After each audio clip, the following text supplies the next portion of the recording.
Any place in the United States today, if we look out at any normal highway, even a parking lot, we see it full of cars and pickup trucks, motorcycles, tractor trailer rigs, all kinds of vehicles. They're crowded on the roadways. Imagine 200 or 300 years ago, if you would have looked out onto a normal waterway, a river, a lake, a bay, and it was just as crowded with small vehicles and large vehicles. That's what it was like 200 and 300 years ago. That many boats on the waterways.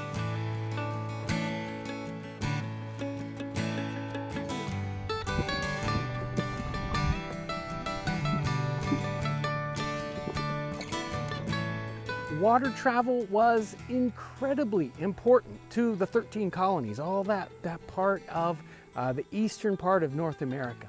It was very difficult to travel by roads. Ground transport was it was kind of almost impossible. They had very, very primitive vehicles, wagons, horses, oxen. They had nothing but simple dirt and basically mud roads. And the waterways were great. It was like a huge transportation network that was already there. It was built in when the colonists came to North America. There were these beautiful bays, the rivers, inlets. We had just all sorts of traffic, even all these wonderful navigable creeks that go up into the interior. In fact, those creeks and rivers and bays made it hard for the ground transport. So today, we think about all these cars and, buses and the way people get around, but in our time period, in the 18th century, boats were the way to go. All these waterways were the super highway of getting anywhere.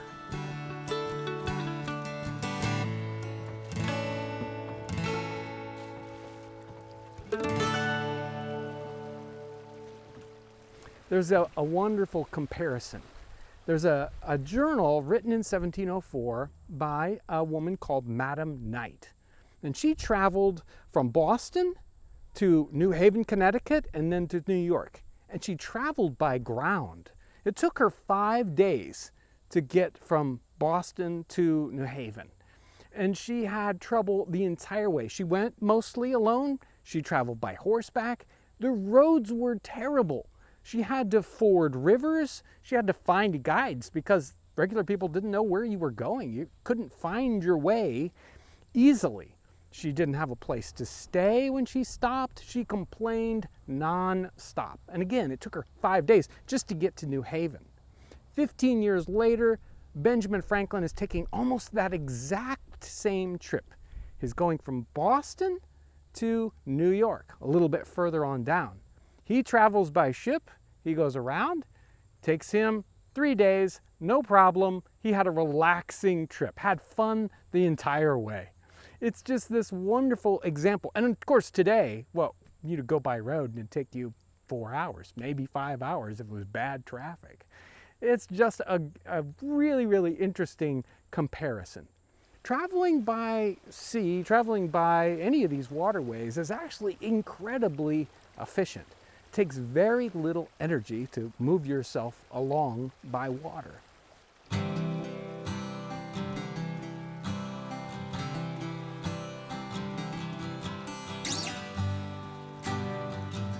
Now we do use some wonderful water transport today, mostly giant cargo goods, right? We get huge container ships coming from overseas, coming to our ports. And we also have grain barges that move up and down the Mississippi and the Ohio River. But we don't take advantage of the wonderful water transport that we have here in North America. We rely very, very heavily on our roads now because, of course, we're going all the way into the interior.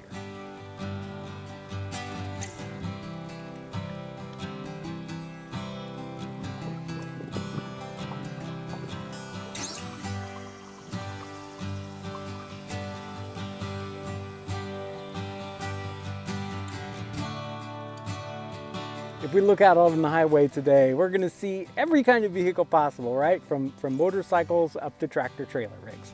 And hey, the same thing is happening in the 18th century. You'll see single-man canoes, dugout canoes, being taken by people going from one place to another, maybe hauling goods, even in a tiny canoe like that. You're going to have little boats like this, bateaus as they would call them, in the time period, as small as this and all the way up to 30 or 40 feet long. You'll have schooners, you'll have brigs, two-masted brigs, three-masted ships going all the way up into the rivers to deliver goods to cities further up the rivers. We have so many wonderful inlets and rivers in North America. It's amazing. Compared to other parts of the world, we have a plethora of waterways that we can use that are navigable all the way up into the interior. Even the Wabash River is navigable way up into Indiana. So it's kind of amazing the rich transport that was available to everyone here in North America in the 18th century.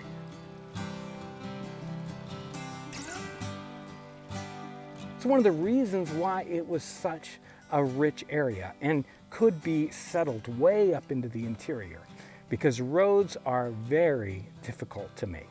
And can you imagine, cutting roads through the very, very rugged interior with, hills and mountains, and it being timbered the entire way with gigantic trees? Very difficult to make roads. And yet the rivers are right there. You can use them and move even quite heavy goods way up, hundreds of miles into the interior of the continent.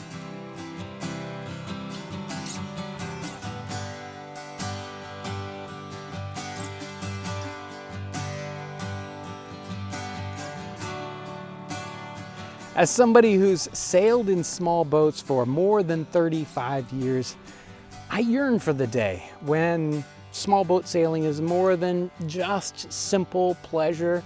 I think it's such an amazing way for getting transport, and we have such amazing resources. So who knows, maybe it's in our future. Thanks you for coming along today as we take this little boat trip into the past. Thanks for watching.